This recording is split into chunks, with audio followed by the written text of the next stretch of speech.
Call the meeting of the Everett Farrar Utility District to order for Wednesday, January 14th, 2026, here in the Steel Room. Welcome you all, and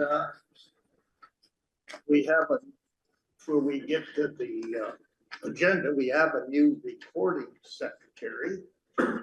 So Woody has volunteered to do that, and I can appreciate it because I've spent all afternoon watching the recording of the meeting of December 10th and typing up the minutes, because that was not, and it was not fun watching our meeting.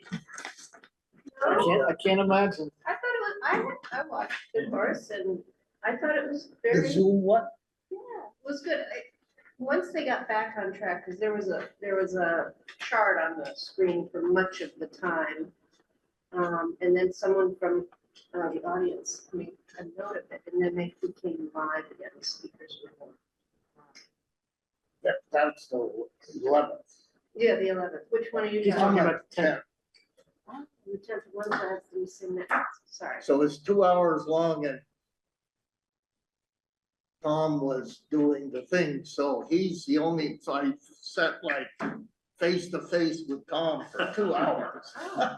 And if I hadn't been at the meeting, I couldn't have done it, because you can't, voices fade, you can't hear who's.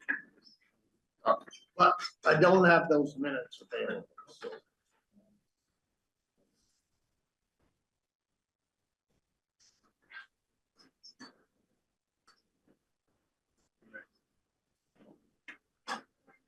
Who took the minutes of the 11th, these minutes? I wrote them up from being there, so. I didn't think it was, we should have the manager spend his time writing the minutes, so I volunteered to do that. Thank you. So first up is approve the agenda, and I've got some suggested changes. The minutes, I don't have the minutes of the 10th, but I do have the minutes of November 6th, which when I listened to the meeting of the 10th, we listed the meeting of November 6th, but didn't have those, so we didn't. So I made copies, and you can have those around. And then manager and staff updates. Lisa Scolati it's got to go to a school board meeting, but she'd like to be in on the manager and staff updates. So I propose we do this right after the minutes, and that Valerie Rogers is not able to attend the meeting tonight, so that we can cross off the 455 item that we'll invite her at a future meeting. Does anybody else have any suggested changes or amendments? Or I move that we approve the agenda as amended. Motion has been made, seconded to approve the amendments to the agenda as we've discussed. All those in favor say aye. Aye. Those opposed, motion passes. Also, you can see that we've got Orca here tonight recording it, so it's like we've up to the big time now. Yep. Okay, so for minutes, we have the meeting of December 11th. We want to ask, you have public here. Oh, okay. So, They weren't here, I kinda. Is there anybody on Zoom that would like to say something that isn't on the agenda, or?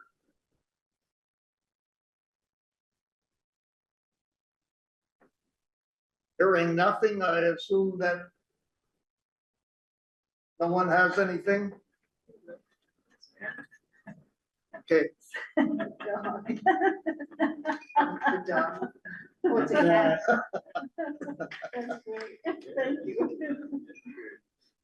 the cat had something to say. All right, we ready for the minutes? Sure. It's of the 11th was our public meeting, and the December 6th was the executive session down at the pool. Union negotiations. I have no suggested changes. We have some sort of agenda. No, not No, now. that's what you said. Okay, I move we approve some minutes. of 6. Second, Motion's been made and seconded to approve the minutes of December 11th and November 6th as presented. All those in favor say aye. aye. As opposed, motion passes approving the minutes. Next, taking up manager and staff updates. We'll see you later. Have a good rest of your night. What was That that? was a grant. Grant, you're not muted, Grant. Oh, sorry about that.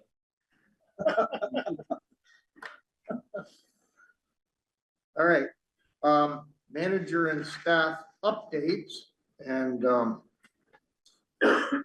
most of you who watched the select board meeting or attended the other night are aware that the manager has submitted a letter of resignation stated January 5th.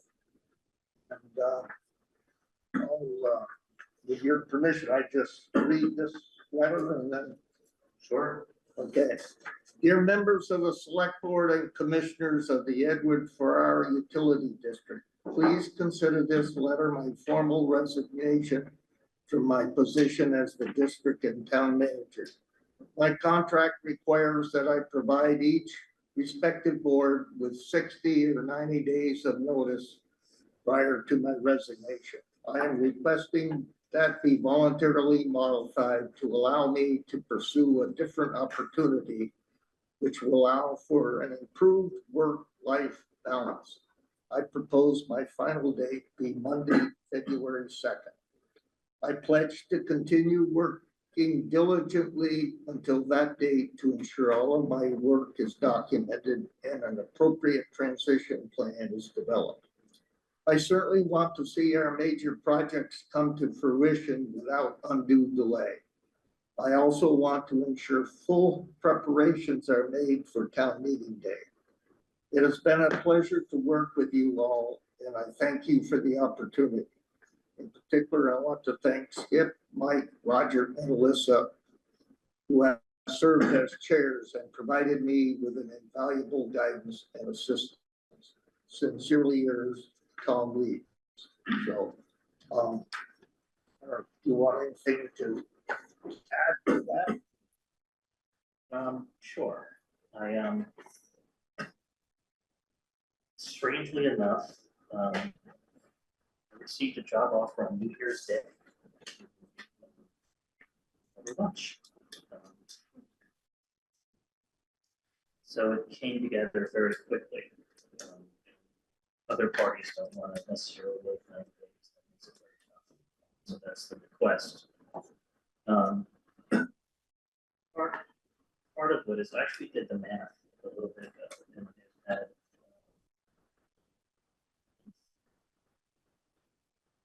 over 3 years, I've had 150 bedtimes missed. These are not dinners, bedtimes of kids, so they've been asleep. They don't go to bed at 8 o'clock anymore. And a whole lot more dinners. And so I had this opportunity to be present. And at some point, when I took the job, I the kids were 7 and 9, they're 10 and 12 now, and they were getting more independent. And that was a sign to me that I can do something different and I can work more hours, and I wanted to do that. And yeah, they're more independent. They can come home from school and get along now. But I still want to hang out with them. It's probably a short window until they don't want to hang out with me. But they're independent, but not really, because you know what, 4 nights a week, there's basketball or soccer. And someone's got to figure that out. And my wife she's a teacher, and I would think during the school year, she's works in the 50s. So she's not doing 40, she's doing a whole lot more. And so at some point, what crystallized it for me was I sat around the dinner table with my wife and kids. And I said, I'm poking around and I might do something different. And kids were super happy. They were just like, I want you around them. So that mattered a lot. That was a deal breaker. So that's when I decided to, in earnest, figure something out. Well, I would really like to thank Tom for his time here with us at EFUD in Waterbury and well, and think you helped move our projects and things along. I know particularly time you spent negotiating the union contract, doing 2 contracts at the same time. It's almost a full-time job to have done that, and really appreciate that. And also working on our grant projects and the FEMA thing. I was a recipient of some of your work as you hate to call it a victim of the flood, but I certainly saw you with those. That year we had 3 floods together, and I didn't realize 2 of them were on your birthday. Yeah, it was fun. Yeah, one of them, the December one, there was a risk of flood the week before. So there was an emergency meeting on Saturday. I was on my way out of town for the weekend for my anniversary. It didn't flood that week, but it flooded the next week. But at some point I thought, is every life event for me going to result in a flood? Is this just how it works? Did you get flooded in one of those or not? Flooded in all 3 of them. Not again, just your yard now. Just my yard, yes, exactly. I would echo what Skip has to say. I spoke on Monday as well. Tom, I've only been here a year and a half, and I've seen nothing but just strong, excellent work for EFUD. Certainly has made my orientation much easier, and we'll miss you. And I wish you all the best. Thank you for everything. I'm sorry you're going, but I wish you all the best. And I certainly understand the work-life balance. And I'm glad the water line is going to happen. Now, with the select board, there's been this laser-like focus on affordable housing. But aside from giving some money to downstream, which EFUD really did too, by giving them a lot at a really affordable price, the select board gave some federal money they had. There really hasn't been a lot of progress there. There's been a lot of intensive progress. But I feel like this water line is going to support that for us. So there's something tangible. And the irony, I think, in some respects, is the select board has been laser focused on this, but EFUD is having some real action. And I do hope that he'll expand that part too. I do want to say one thing, and I've been asked this 1,000 times since I've been here, and I've quite intentionally not commented on it. And I'm going to comment now. I feel like I can do this because when Bill left his final report, he talked about EFUD and town. I don't think you need to hyperanalyze EFUD and town relationship. I think it's really simple. Look at it from 30,000 feet. What do you want out of your public utility? You want trained staff that are good and effective at their job, you have that. You want reasonable rates, and you have that. You want your infrastructure to be well invested in good shape, and you have that. And we don't have that in a lot of central Vermont. So, okay, ask why. There's a lot of reasons why, but one of them is governance. And if you have a model that's working, I don't see a fundamental need to change that. It's probably something that you want to emulate, and the challenge that I think city councils or select boards might have is they've got a whole lot of responsibilities. And they might not have a laser-like focus on the water and sewer like this board does, so. I think you're the model of success, and I think, sure, you can always have a conversation and a public debate about changing that, but I think you change what works with extreme caution. So that's my 2 cents that I wouldn't say for the past 3 years, but I'll say now. How's that? So I'm not endorsing any action or inaction, I'm just saying there's no reason from my perspective to change what's current. Well, Woody gets a lot of credit for, many years of well-done work, planning-wise, money spent, Yeah. that other communities haven't had the foresight to look ahead, and as you have. We're in a different place than a lot of places, and that's good. anybody else have anything? Well, I appreciate your perspective, as always. It's always been a pleasure to have you, working with us and leading us on solutions and answers and just really delivering. And so it's been a really good working formula, and really appreciate all the positive outcomes and accomplishments that you've helped us carry it through. Really, thank you. Appreciate it. Wish you the best for your new endeavor. Thank you so much. Well, thanks again, and like I said, Monday night, I'm sorry to see you go. I marvel at your problem-solving abilities and your willingness to tackle things head on. And I'm really gonna miss your grant writing skill.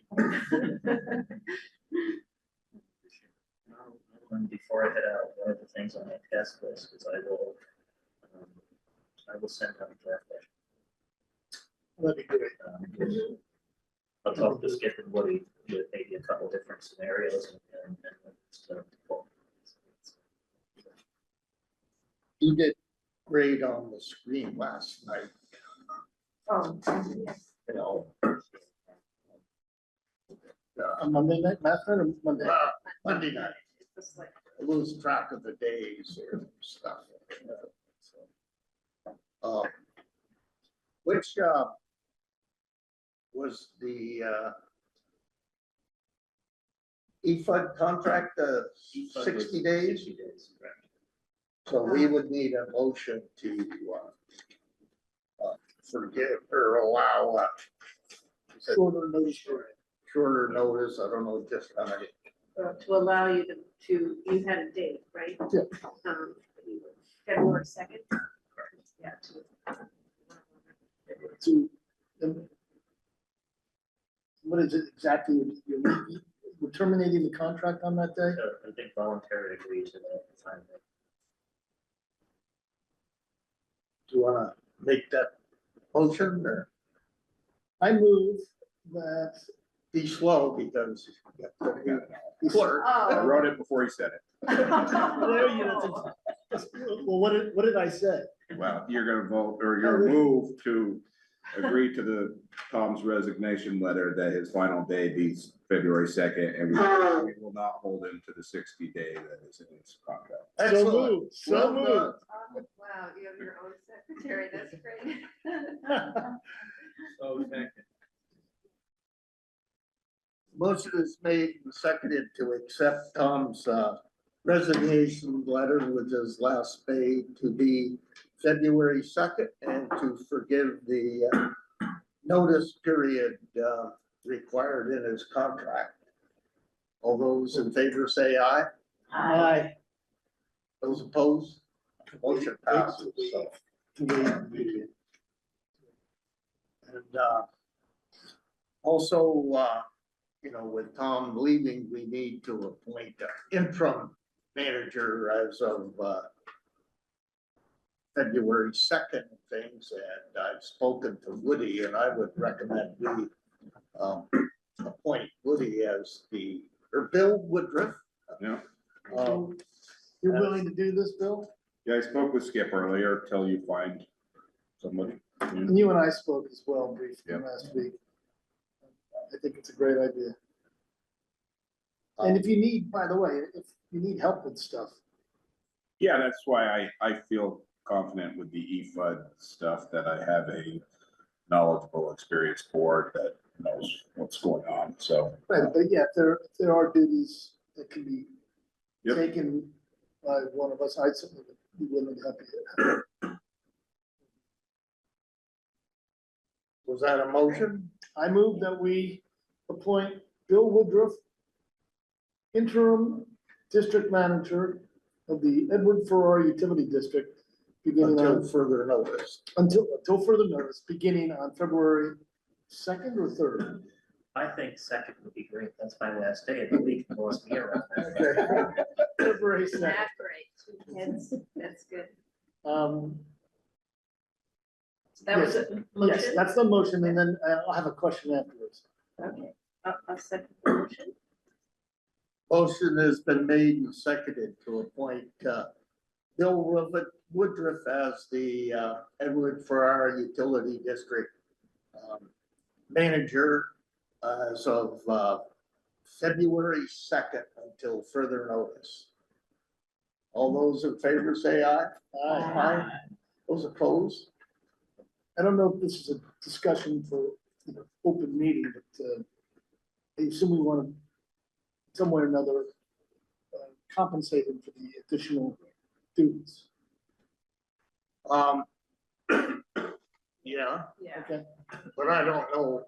should let's figure that out. We can We will work with, figure that out. Yeah. There's an executive session. Yes, there's an executive session. And, That was my question. I just wanted to make sure we wouldn't overlook. the only, thing that I thought that could come up that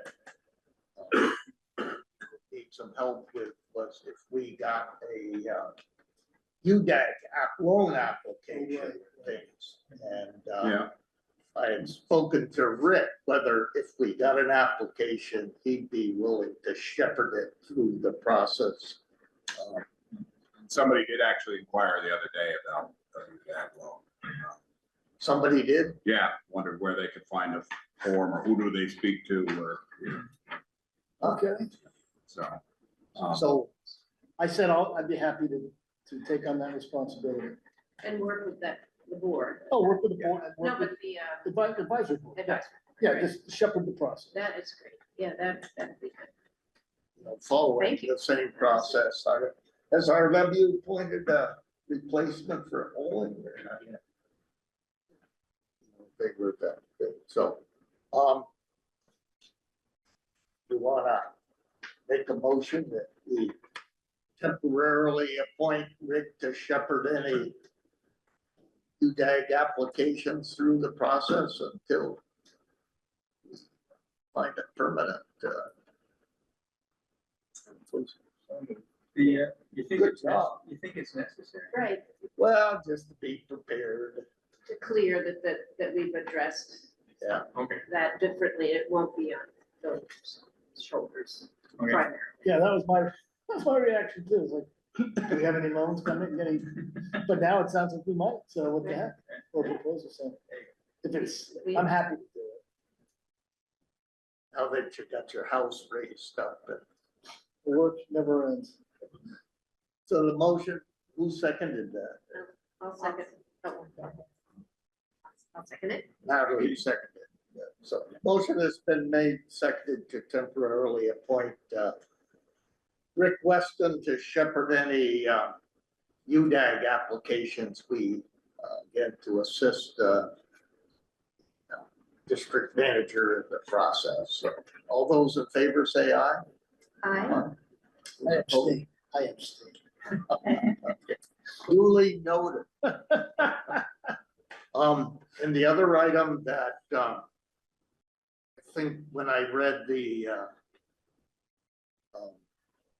listened to the Zoom of the December 10th meeting, that was when Karen had emailed us that she was resigning as of I don't know what the date January was. 2nd.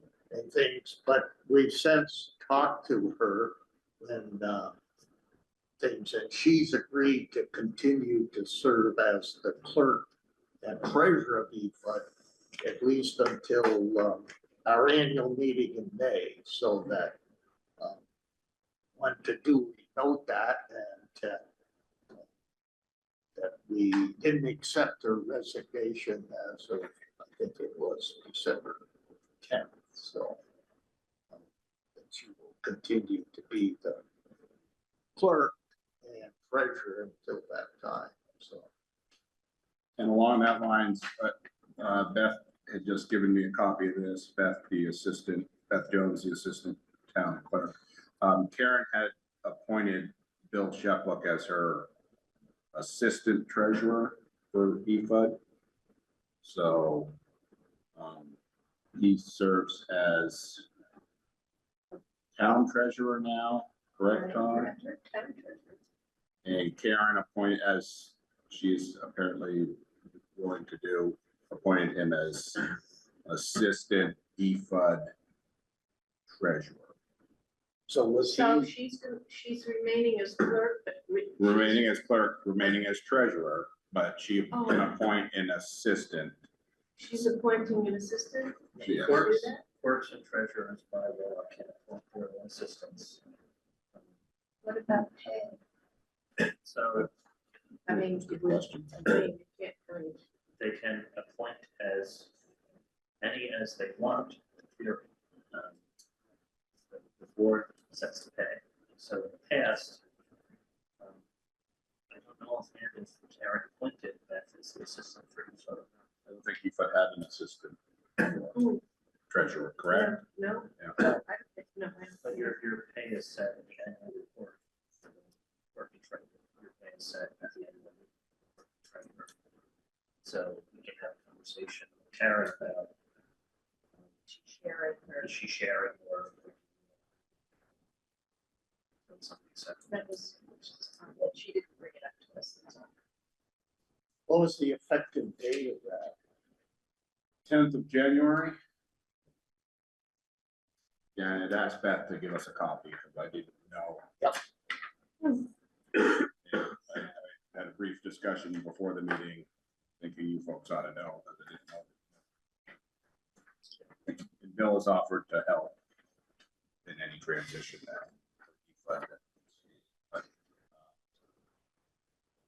not sure what, as I said, I don't think there was an assistant treasurer before, so.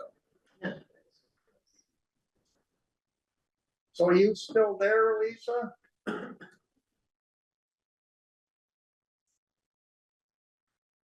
Before we move on, do you have any questions or anything, or? No, I think I caught all of that. It sounds like Karen is going to remain the clerk and treasurer for EFUD, and Bill will be the assistant treasurer in case she needs some backup. And I got the rest as far as Woody as interim and Rick helping with any UDAG applications that come through. Thank And you. We're gonna invite Tom back when Woody Avenue gets built too, so. It's a party. Yeah. Anybody Thanks a lot. else have anything? Cause somebody's hand is up, is that, Oh. I don't know. No, that's. That's the cursor. Oh. You're good.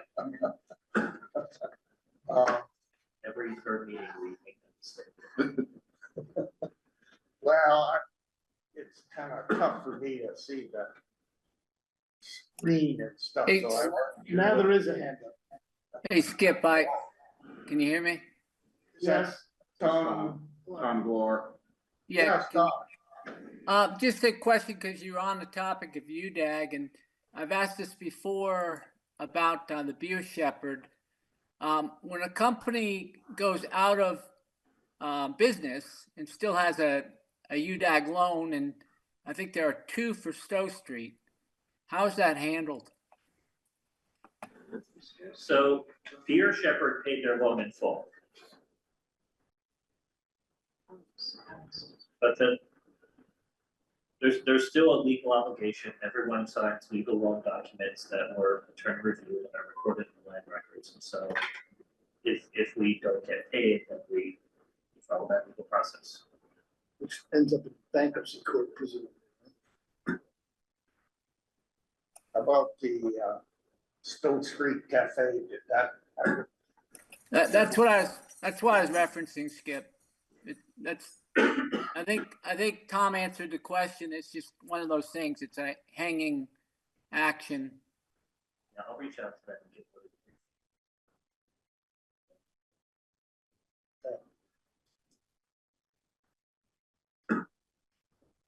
And then if you could just clarify on, I know the discussion of revitalizing Waterbury, if they don't have an economics development director, was that a voting member? That was a person that was gonna help, I used the word shepherd in UDAG potential. But that position's not a voting member though, correct? No, it's advisory.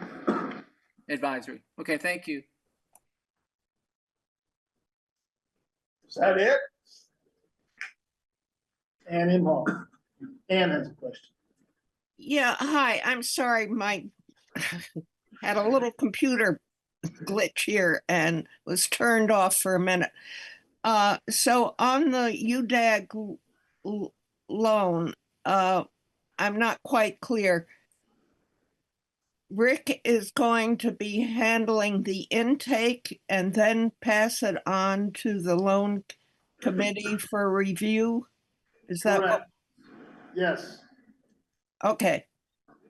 Thank you. I just wanted to be sure that I was understanding that correctly. Thank you. I could ask her if she had confidence in you. Go ahead. I'm kidding. Well, I'd be interested in what she has to say. So if there isn't anything further on that, we're ready to move on to the update on the cross-country line. Woody or whoever. I think we can start with Cindy, if you'd like to take it, and I'll fill in after that. So I know that I had sent you all a copy of the construction cost estimate and the total project cost estimate. So just to refresh your memories, the construction cost estimate for the 10% contingency is $1.619 million.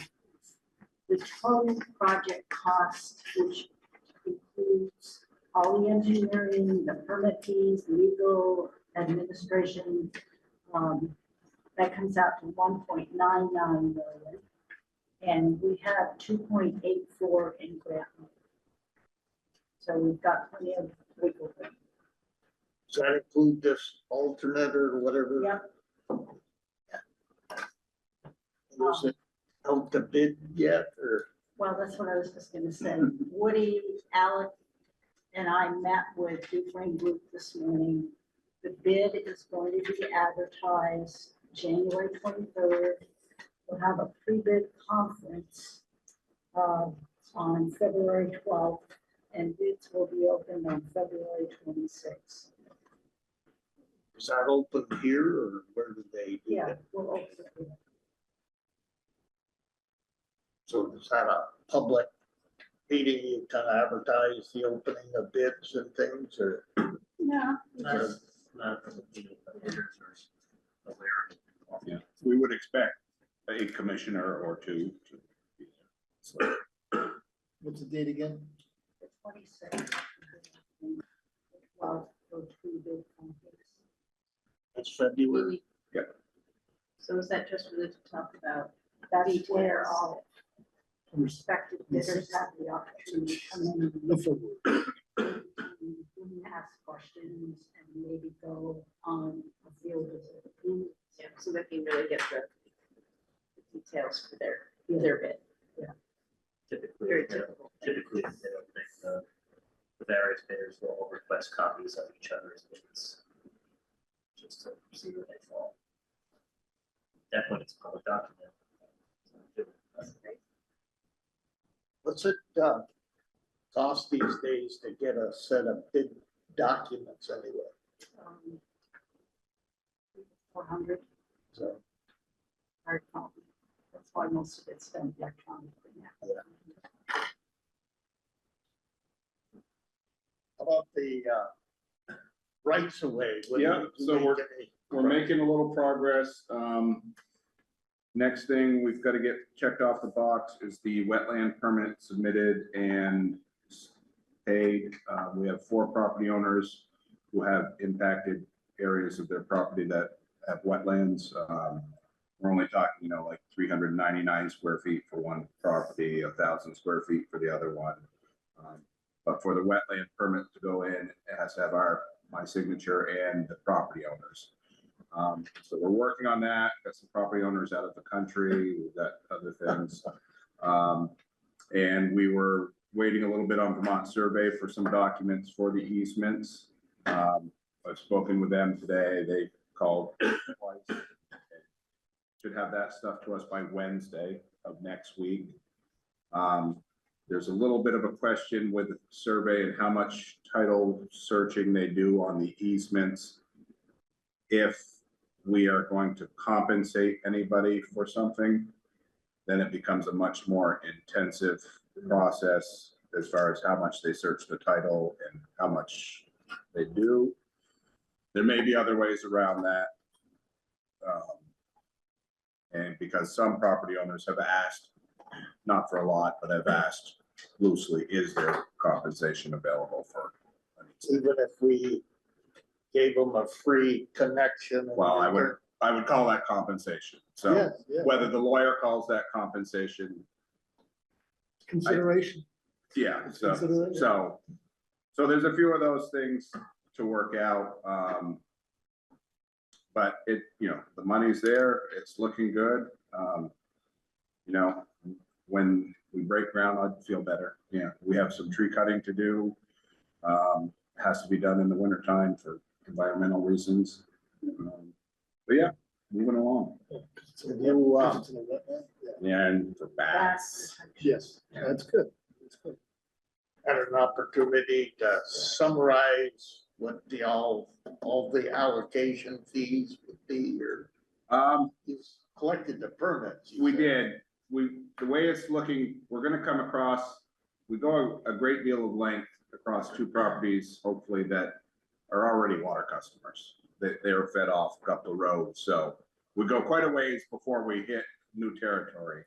And then there's a cluster of houses where the folks, we're talking single family homes, maybe a single family home with an ADU.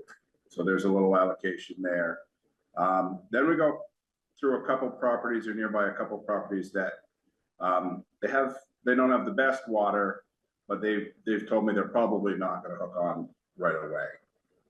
One gentleman has, $40,000 already in his well. He drilled a 600-foot deep dry hole for $23,000, and he doesn't really want to stop that. But and I think there's a little bit of future stuff that will happen in there, some open area behind Jimmy's Pizza, McNeil. That those guys are hopefully would add some housing or open for. So, and if we can get to 100, spoke with some owners of property on 100 who would love water and seemed willing to pay their own costs to find a way to connect to us. As I understand it, correct me if I'm wrong, the line that Ivy is, it's like a 1 inch lateral, really small. Yes. That's their line, correct? No, it's our line up 100 for quite a ways, and it feeds what was it's a clothing store now, and Ivy. So, Across the street? yes, it goes under Ivy, connected on, and Ivy did some fancy engineering. They have a holding tank and pumps and also because that 1 inch line can't serve them. So more for you folks' expense to upgrade that. Yeah. The hope was way back when we started this, that when we got to 100, we would go north and south a little ways with a large diameter, and then Ivy in that complex would get a hydrant and proper flows and proper pressures going south to the Cabot Annex in the veterinary shop, they would get proper flow and proper hydrants. But if the price gets us to the intersection of McNeil and Route 100, that's 90% of the job to get to them, so.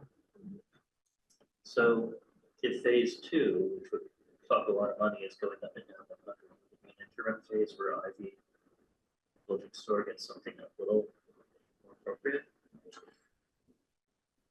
Anything's possible. That point at McNeil kind of gets us halfway in between Ivy and the cabin annex, so obviously there's some extra permitting and stuff like that, but yeah. You can,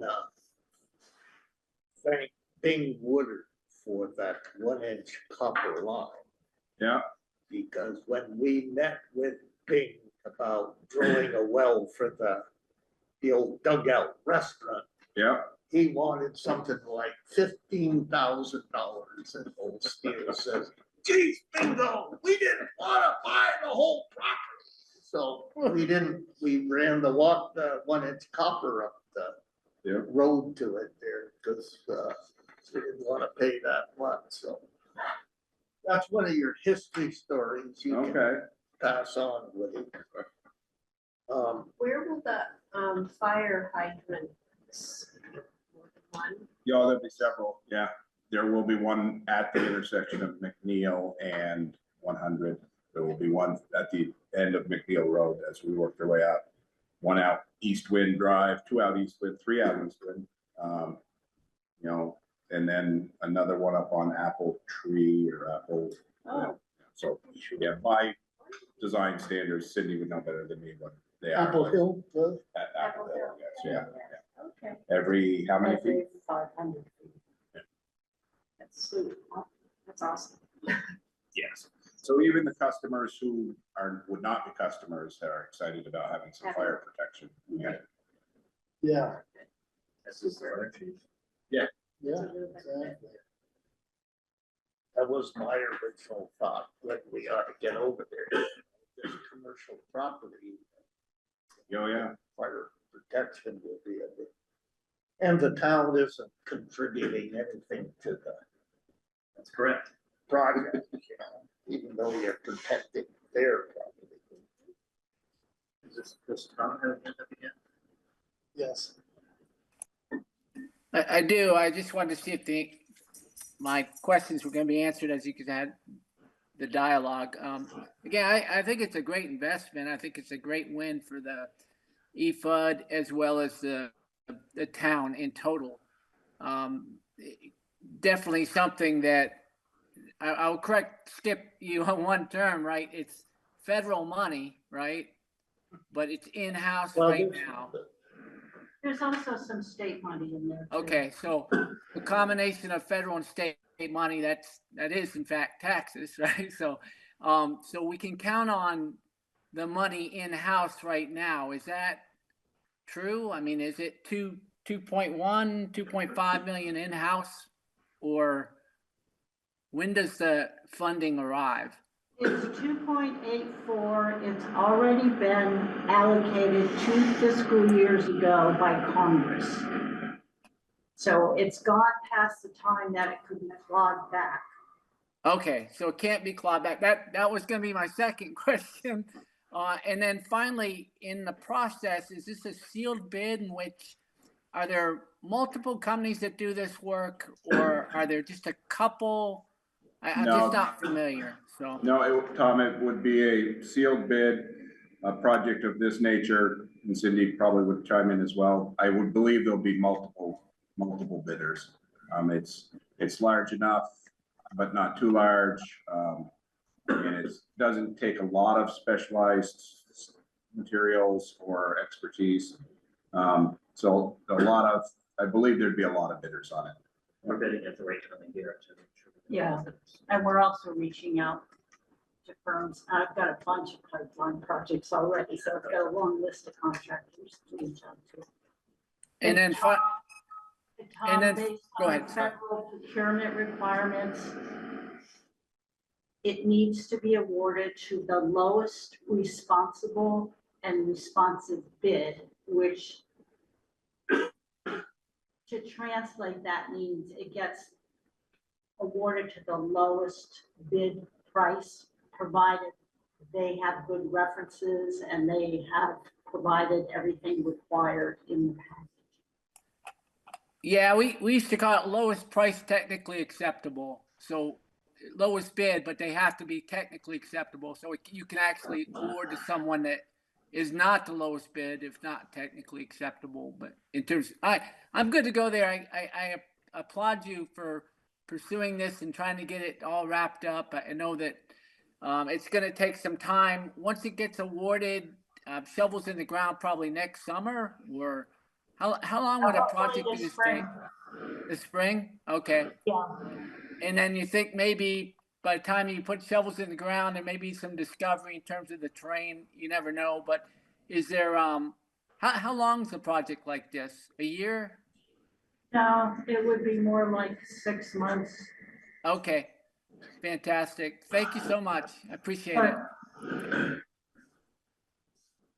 Was that it, Tom? Yeah, that's it. Thank you. Okay. Ready to, Great, thank you, Cindy, thank you. This is good. I don't remember, who was it that put that grant in for us? Was it who's our congressman now? Well, Tom is the one that. right, but we got, Senator Welch. well, he was the one that submitted it there and stuff. You know, it's an interesting process because first you learn that Senator Welch supports it from all the lists they get.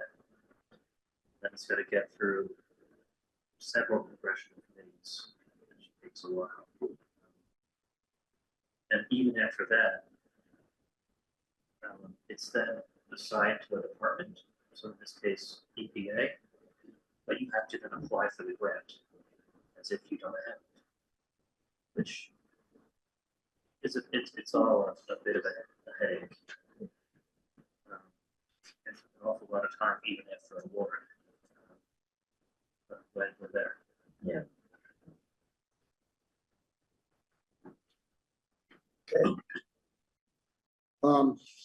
Next up was the UVM landscape inventory project that I think Woody heard from them recently, or? Yeah. January 12th, Monday, was their first day of classes. They spent it in the waterworks. They wanted to take advantage of what was reasonably good weather. So I met Sophie and her class up there of maybe 15 or so individuals, and they were going to take a walk until daylight ended their walk, basically, because, you know, I think they have a 3-hour class block or something like that. They've got a schedule all set forward for when they will visit the waterworks and what they will be doing. The experts that they will be meeting with and what they will be focusing on when they come to the waterworks. You know, at some point, Dan Sweet's going to meet them up there January 26th for a forest inventory and management planning. And then I believe I sent you all a note for February 2nd. They'd like to come to this room for a needs assessment. So they would like to hear from you folks as to what you feel the needs are. I've invited you folks, the water and wastewater staff, and a couple other folks who have knowledge and interest of the area. You know, their class is scheduled right down to when they've got studying glacial geology up there, an expert on that, wildlife tracking, you know, experts on special collections and work like that, human history of the land and all that. So they jumped right into it. Monday, they all arrived at 2 o'clock and we're ready to go.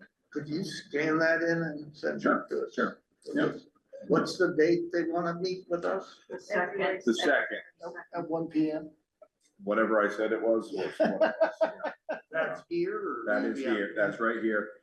That discussion will hopefully be led by the students, I think, kind of to ask you folks what your thoughts are, how they should be approaching this. 1 P.M., yeah. So, certainly all of you don't have to come, but if one or two commissioners are here, that would be great. Like I said, our staff will all be there. And I think we've got a good start on it, so. Sophie had, emailed me about watching our public information thing. Yes, And, I went and tried to find it, but I didn't realize Orca keeps all their recordings on the Orca site, so Tom helped. Hopefully, did they say they found it? they have, I believe all the students have been assigned that to watch for 2 hours some night, Yeah. rather than a Netflix movie on something And else. Sophie, Yeah, I watched it, I thought, and I'm sorry I couldn't come to the meeting, but I thought it was very well done, yeah. But yes, they have been instructed to watch that to get a little background, on what was happening, yeah, so it looks. Brad and, what's the other? Ben were really very, really well done and, kept your interest up. It was, yeah, I thought it was very well done. And And I think that will be of real value to the UVM folks as well, just watching that 2-hour presentation. that same, what's the next thing about, leadership management stuff that overlaps it, so. Yeah, and Joe, just in case they do email, it had been hitting my junk mail, those emails from Sophie. So I was a little behind the 8 ball when she texted me and said, we're on our way to the Waterbury here at 2 o'clock. So, and she's like, you should have seen my email. We had tech changes from Microsoft 365, and all of a sudden, a lot of things just get hung up in my email. They park where the school bus turns around or up at? They did. I called in the highway crew to sand the road because not all students have good snow tires. And they brought a van which had, I made sure they were gonna get out. I think was the big thing. But they were super excited. Yeah. How much snow were they walking? Not a lot. The things had sunk down. They had sent a scout ahead of time to determine whether they needed snowshoes or not have snowshoes. So I thought that Are was. you the scout? No, I thought they were gonna put snowshoes on and they chose not to. But they said they had sent somebody ahead of time to see what the conditions were. And I said, okay, that's a good move. Got their game cameras up there? They do have their game cameras up. She had not, I asked if she'd seen anything of interest in, that was in an email I sent her and she hadn't responded back to that, but yeah. Yes, those are up, so. And, there weren't a lot of, from what I saw, tracks in the waterworks as far as human activity. Yeah, much less than in previous years, I would say, for a winter time. So less snowshoers and so forth. Well, we just found the snowshoes in all the floods. And now know where they are. And the signs are all up still? Everything was still there, yeah. Do you have anything to add to that, Josh, or? No, Bill said it all. Sounds good. And Josh, I did invite you to the February 2nd one if you're able to come. Yeah, I'm planning on it. Okay. I think Walter, he's out of the country for a while. Yes, yeah. So on the February 2nd, I also invited Brad Roy to come back on February 2nd. If the students were all going to be here, I thought, Brad does have the unique perspective, having been a water operator, as he's still working in the water industry, as well as he hunts and traps in the area. And so he's got a little bit of everything. And he did, when I watched the 2-hour meeting from December 11th, he was drinking our water. So that was good. So he didn't get up there with a bottle of water, which was very good. You gonna invite the other warden for the waterworks here? Oh, probably not, but I don't want these young students, I think we'll have a nice rounded group depending on who shows up. I'm planning on being there. All right, next up is the watershed management in the future public meeting where we are. Sure, I'll start, Cindy will. Is that all right, Cindy? Yeah. We've got, and Cindy will explain, we've got 3 slots for a discussion. The next discussion will be about natural resource value.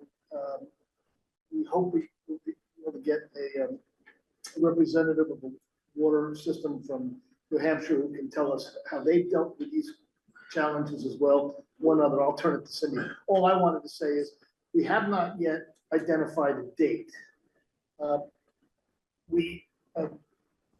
Cindy and I met on Monday. We wanted to sit down and chat with David Mears to get his input for the agenda that we're talking about and find a date. We're clearly looking at February and probably later in February at the earliest. Or otherwise early March. I would think within a couple of days, we'll hear from David, we'll get together, so if we can notify you via email as to what we're looking at. And then we'll talk to Gary about getting the space, the firehouse space and work through that. So is that fair? Do you want to say who were? Yeah, so I didn't remember. that's all right. At this point, 2 speakers we've lined up are Harry Shepherd from Stowe, Public Works Director, to come and talk about the Stowe Water Department's issues with contamination in their source well. And then also Steve Hagenbuch from Vermont Audubon, who lives in the center. He's an ornithologist by training. He does a lot of bird walks in the waterworks and is very familiar with it. So we wanted him to come and talk about the natural resource values of the property. And then, as Rick said, we're looking at a New Hampshire water system that has dealt with similar issues in their watersheds lands.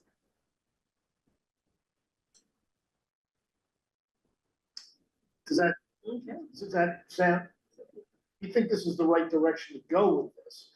And this would be, so far as we're planning right now, as far as we go with dedicated informational sessions. After that, we're certainly going to want to hear from other experts, other folks who are dealing with these issues. And we thought we would just arrange to have those kinds of discussions here during our regular meetings. That we don't need to, dedicate 2 hours or whatever, but have people come in and talk to us as we sort through these issues. And we just work through this deliberately. And I can see sort of a long-term discussion agenda for, 20 minutes or half an hour at each of our meetings for some period of time, and then we make some decisions. That makes sense to you all. Sounds the way it will naturally unfold to some decisions. Yeah, but this is really good, seems very good baselines, these 2 larger forums. I'm sure I've got these next 3. Does that sound okay to you, Bob? That approach? Yeah, the, you guys did a park last time. Cindy, it's all Cindy, and Woody, no, really, Cindy's been on top of this, I'm just coming along for the ride. Well, I think it's good kind of value of the property other than that you can enjoy up to it. So, we all got that email from Kenzie or whatever. Oh, yes, interesting. And I implied we had some MOU or something. I asked Woody about that. What you I looked at it, I could find no record in the vault, but I'm not disputing the signatures that are on there. I do remember that way back in the beginning, we tried to work with folks to do things under our umbrella the way we would like them done. And it didn't work out and didn't progress. There were, and that's probably why I think when I read that document, it said something about coming back every year and asking for, Right. and I don't think it got past a year, honestly. There were some dates. I saw 2007, and then I saw some 2000. Yeah, there were, It was a little all over the place. it was, but as I do remember back, we did try to work within the framework of, if you would like a trail, yes, let's talk about it. We would like to approve the location with our forester, with water department staff, to make sure it misses our infrastructure. It's not in an area we don't want it. We had, at that time, as I remember it, there was a trail too close to the Merriam Dam intake that we had wanted moved. And as I remember it, the group brought some equipment or brought some things up there to relocate stuff. That equipment got vandalized by, they believe, the road trail builders. And at that point, everybody just said, So whatever documentation we have, no rights were created. No, okay, no, I don't, that's yeah. So how do you think we ought to follow up with this guy or what? Can I call it?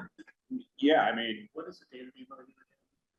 2006 or some, maybe even there's, as Well, Natalie's I had the think dates. it sounded like some of the point was that, and it said in the document, it seemed like this has always been spoken to about rogue everything. Well, it really wasn't all rogue. There was some sense of structure or agreement that maybe there would be use on the land. And so I'm not sure what that point is, it wasn't really strongly set up, but just to say that, in the beginning, there was well-meaning attempts to try to have some permissions and do these things, but that's a long way from many years to today. There's not been a lot of well-meaningness in the trail development. I mean, other people have well-meaning uses of the property, walkers, things like that, but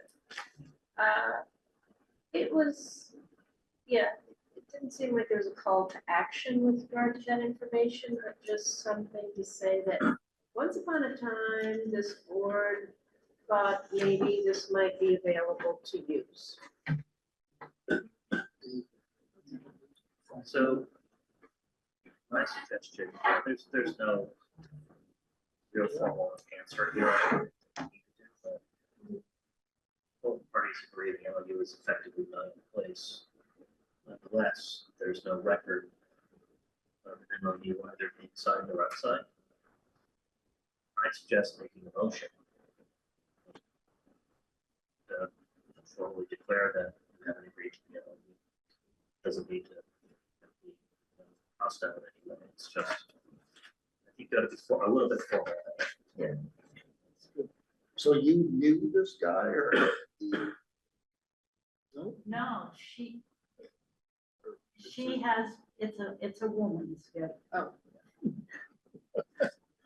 No, Wow, I couldn't, Kenzie, yeah, I couldn't tell. and then Yeah. Kenzie or? She attended the meeting in December.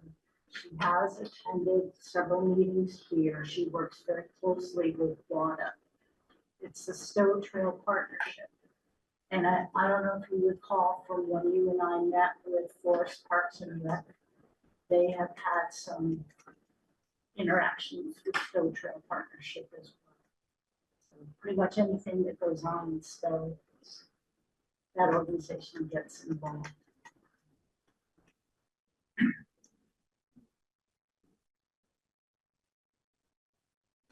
Do you wanna take any action on Tom's suggestion? Not sure I understood it. It's on the MOU, is it? Well, but Even though we don't have a. that we don't have an MOU. Find one, we don't know of one, and it's, Your motion should be something like we discovered an older village right. and Stowe Trails Partnership. Yeah, and even that document had many references to town. Right. Which, And just to say that, you're not a current party to the agreement.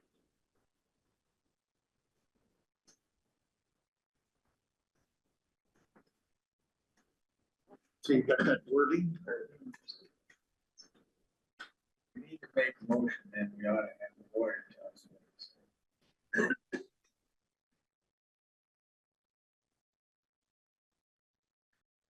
I think mine no record. My lawyer, no. No, but I You want to be. Oh, do you want me to make, that, I don't think it's 100% required, I don't think it's on the contract. I just think you might want some clarity in your record. Maybe just by consensus say that this is our understanding. I mean, this is a board, we know what, we can solidly say what this board has done since we've been, in effect for a year. But it's hard to say what someone else has done. to be honest, I have not had time to read. the attachments. I would feel better holding off until next month. That would, things. it's fine that the minutes reflect that, well, that we're going to further investigate These what claims or? the issue, the points raised in the email. But at this point, we do not believe that we are a party to an MOU that imposes any obligations upon us. And I think, as I recall, just the tenor of it wasn't to say that there is one, Right. not that there wasn't a suggestion that there was a valid MOU. And as I recall, everything was 1 year and you got to renew it. Right. You got to ask to renew it every year. And it looked like maybe that had been, it was something repeated once, for, I don't know. Again, it was a lot of information, there were a lot of attachments and all of that, but it was that was the flavor. So it's just a little historical, it's a historical presence to bring to our attention. So let's look at that some more and then we can discuss it. She support mountain biking or? is that- Oh, Yeah, she's part Do of you the, remember the article that Natalie sent to all of us? I don't know, that we wanted to close down the, That article was quoting her. She had been interviewed for the article. But I thought it was very nice in her email, the most recent email, she said that she had given the writer our contact Right. information, so that he should be reaching out to us and getting our side of the story. Well, he didn't do that.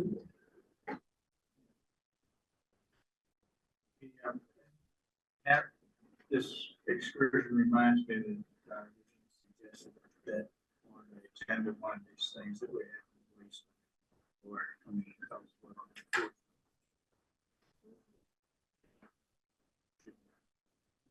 Should we decide that there's something that we, yes, Yeah. that we're going to do, that would require enforcement. Yep. maybe that. Because right now it's. Okay.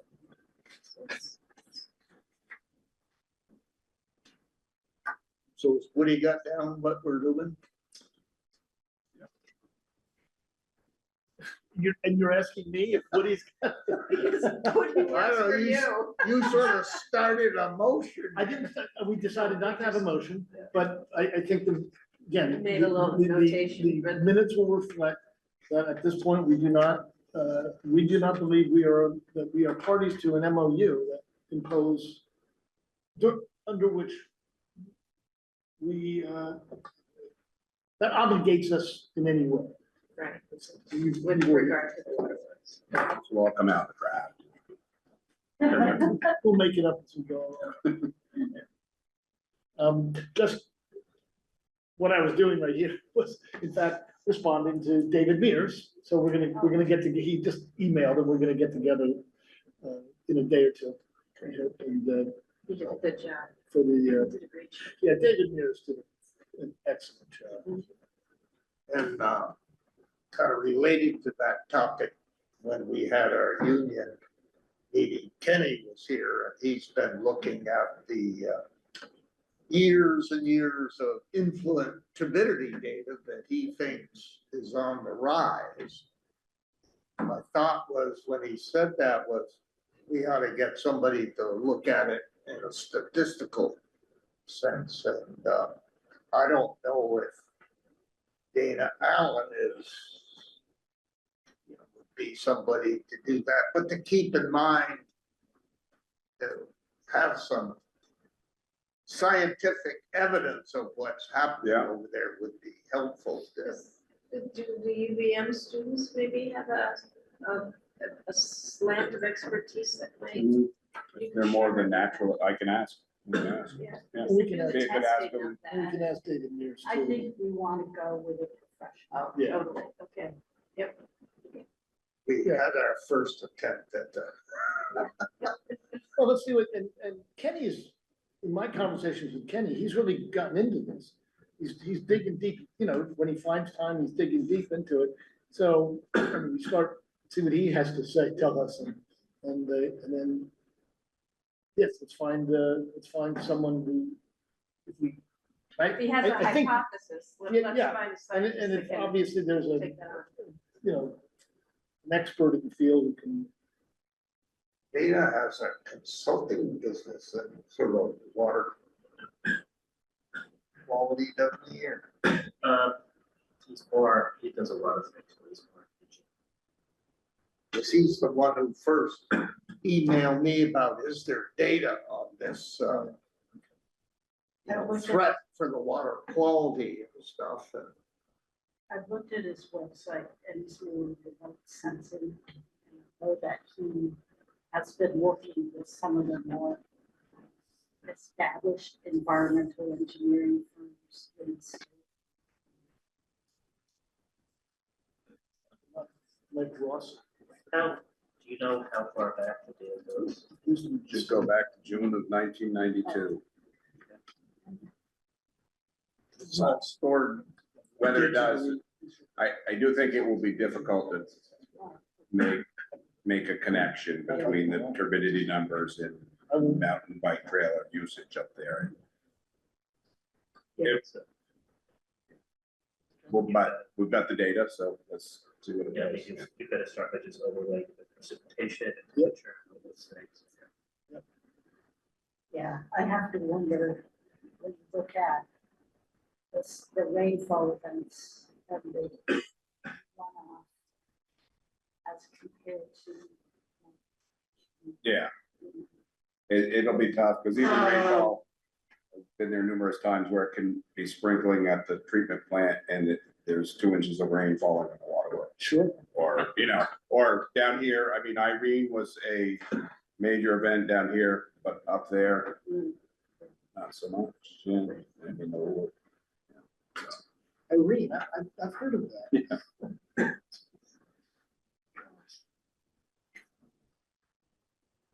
Well, thank you. We'll report.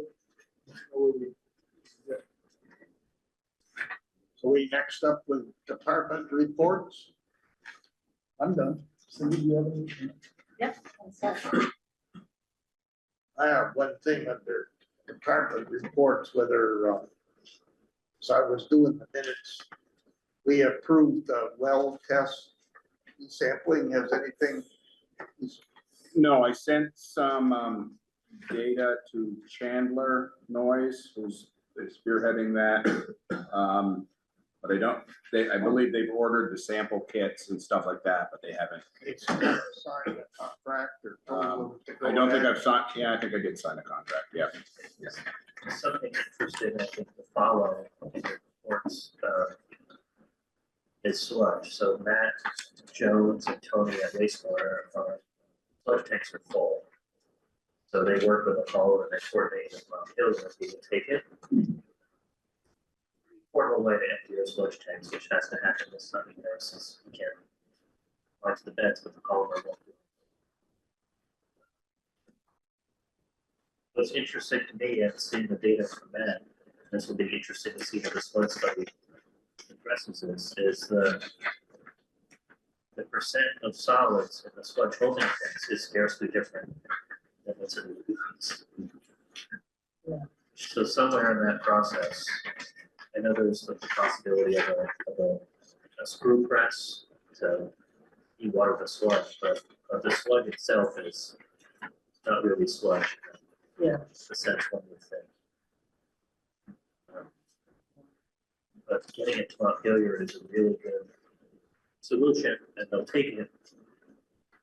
They've got to coordinate how much and when, but it seems like this time of year especially, they're okay because people aren't by and large getting septic there.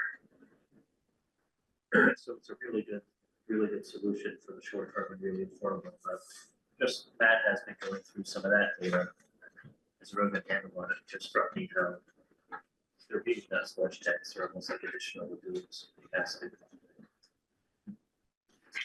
You said that the weather is as low as 10.7. Where do you take weather? If it's the water, they Oh, both have a weather station, basically, yeah. Yes, this is water, you're right. Yeah. I mean, last I knew, mounted on the roof of the treatment plant. Because it says 10.7 degrees Fahrenheit in December. It seemed to me it was colder in my house than that. Yeah. And then 52 was the high? That seems really high. When I was at the water plant, the weather station was freakily accurate. It was, yeah. It was- Oh, I'm sure it's accurate. But it's, We had some real cold weather. Yeah, it seems as though I mean, I remember getting in my truck with 4 or 5 below. yeah. Yeah. Yeah, I mean, we came back from Thanksgiving and I was desperate to get the boiler running. It took me 4 days to get it running. And so we had a propane heater and the moisture buildup in the house was really bad.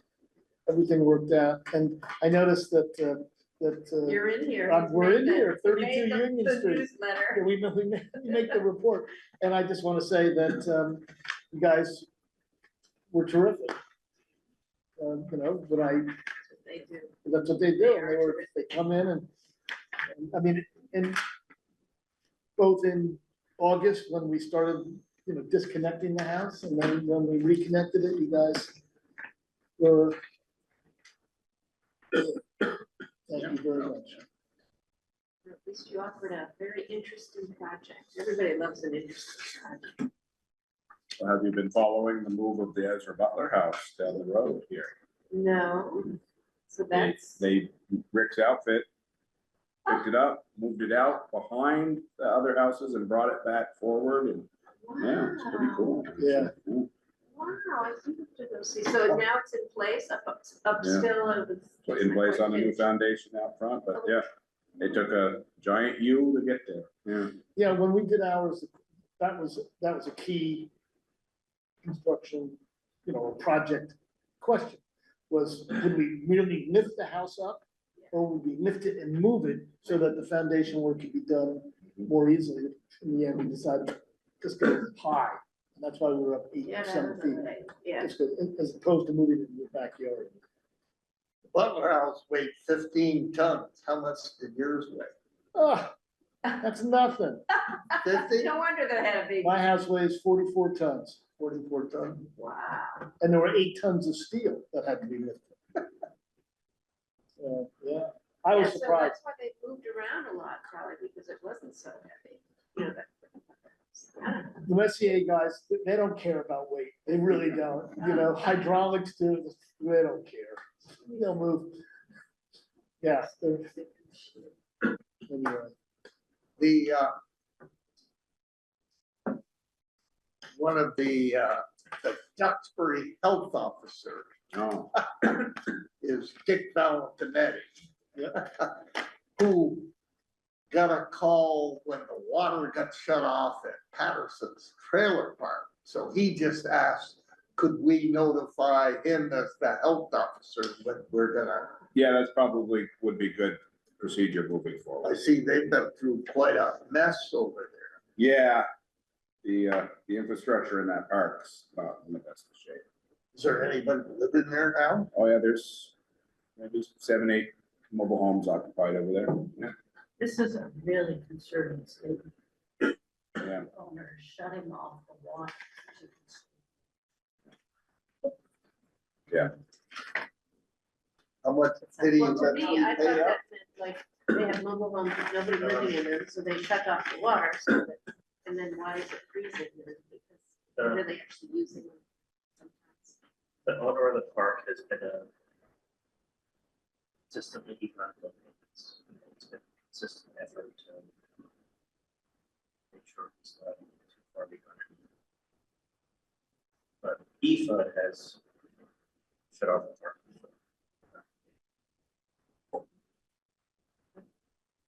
Did we shut it off recently? No, it's all being done by the owner. He, to my understanding, maybe is Kenny still on? Kenny is not on. He's got a leak. And he shut it off to let it dry out, to figure out, have somebody excavate it, but then he turns it back on and he shut, yeah. Cause he doesn't want to be accused of wasting water but he hadn't been able to fix it. Yeah. I honestly couldn't tell you what the current state is over there. So No, we did go over when the bill was due and hadn't been paid for quite some time and shut it off. But I think we only waited. A couple. In my tenure, I think we've shut the water off at least 2 times perhaps. Yeah, but in those cases, it was always turned back on within hours or within, yeah. So does Dick know that the owner's shutting off the water? No, well, I don't know. I will speak with him, the Duxbury health officer. Yeah. Let him know. I don't know who called him, but at our employee breakfast, he said, you guys didn't tell me. Shut off. I didn't even know. It wasn't us this time. No. Well, good. Maybe they can't find anybody from Duxbury that wants to be the health officer. Yeah, I don't know, yeah. Well, Dick's the perfect person, it seems to me. Yeah, He's also Moretown's health officer, Oh, he is? because he lives in Moretown. Well, I know he's more time, yeah. I know him, actually, I've known him professionally, I never in this capacity.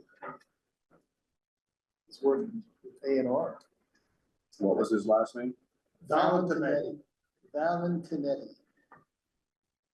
He used to live in a corner of High Street at Stowe Street when he was first out of college and working for us. There was Oh, no. some bachelors in there. So did you think we needed to do that in executive session? You have to do something formal in open session, but you should talk about it.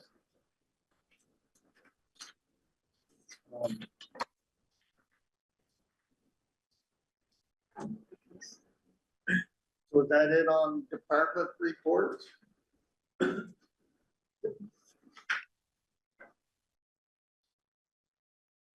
Ready to go into executive session for our, hopefully our last update with Tom on union negotiations here. I brought my executive session motions kit with me. Were you at the meeting when we did motion 1, yes and no, motion 2, yes and no? I found that embarrassing, yeah. Yeah, Okay, I move that we find that premature general public knowledge about labor relations with employees who clearly takes public money or a person involved in a substantial discipline. Second, Motion been made, seconded, going, into executive session that, the knowledge would put us at a severe disadvantage. So, all those in favor say aye. Aye. Those opposed, motion passes.